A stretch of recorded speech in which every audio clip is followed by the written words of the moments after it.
Hezbollah का पलटवार, एक साथ दागे 140 रॉकेट। इजरायल ने आतंकियों के टॉप कमांडर को मार गिराया। इजरायल और हिजबुल्लाह में युद्ध की आशंका लगातार बढ़ती जा रही है। पेजर, वॉकी टॉकी के बाद इजरायली हवाई हमलों से चिढ़े हुए हिजबुल्लाह ने 140 से ज्यादा रॉकेट दागे हैं। इन हमलों में इजरायल को कोई बड़ा नुकसान नहीं पहुंचा है। इस बीच इजरायल ने हिजबुल्लाह के एक वरिष्ठ कमांडर को मार गिराया है।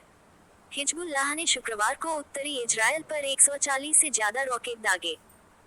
इसके जवाब में इजरायली सेना ने लेबनान के बेरूत में जबरदस्त हमले किए और हिजबुल्लाह के रदवान फोर्स कमांडर इब्राहिम अकील को मार गिराया।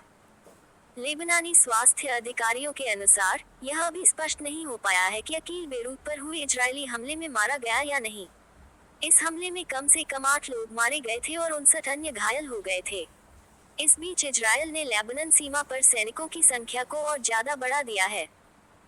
हिजबुल्लाह आतंकवादी समूह के एक करीबी अधिकारी ने भी नाम गुप्त रखने की शर्त पर पुष्टि की कि शुक्रवार को जब इमारत को निशाना बनाया गया तो अकील वहां मौजूद था।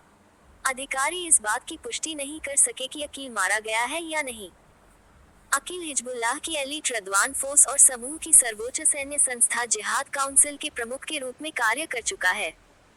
अमेरिकी विदेश विभाग ने 1983 में बेरूत में अमेरिकी दूतावास पर बमबारी करने में कथित भूमिका के लिए अकील पर प्रतिबंध लगाया है। उस पर यह भी आरोप है कि उसने लेबनान में अमेरिकी और जर्मन लोगों को बंधक बनाने का निर्देश दिया था और 1980 के दशक के दौरान उन्हें वहां बंधक बनाए रखा था। बेरूत शहर से कुछ ही किलोमीटर दूर दहियाह में हमला व्यस्त समय के दौरान हुई, जब लोग काम से निकल रहे थे और छात्र स्कूल से घर जा रहे थे। हिजबुल्लाह ने शुक्रवार सुबह उत्तरी इजरायल में 140 रॉकेट दागे।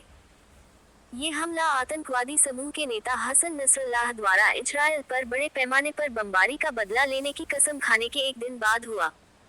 इजरायल की सेना ने कहा कि शुक्रवार दोपहर को 3 दौर में रॉकेट दागे गए, जिनका लक्ष्य लेबनान से लगी सीमा पर स्थित स्थल थे। हिजबुल्लाह ने कहा कि उसने सीमा पर कई स्थानों को कत्यूशा रॉकेटों से निशाना बनाया है, जिनमें कई हवाई रक्षा अड्डे और एक इजरायली बख्तरबंद ब्रिगेड का मुख्यालय भी शामिल है। उसने कहा कि इन ठिकानों पर पहली बार हमला किया गया है।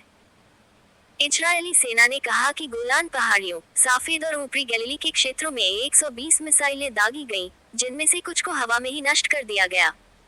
इजरायली सेना ने बताया कि अग्निशमन दल कई क्षेत्रों में जमीन पर गिरे मलबे के टुकड़ों से लगी आग को बुझाने में जुटे हैं। सेना ने यह नहीं बताया कि क्या किसी मिसाइल ने लक्ष्य को भेदा या कोई हताहत हुआ।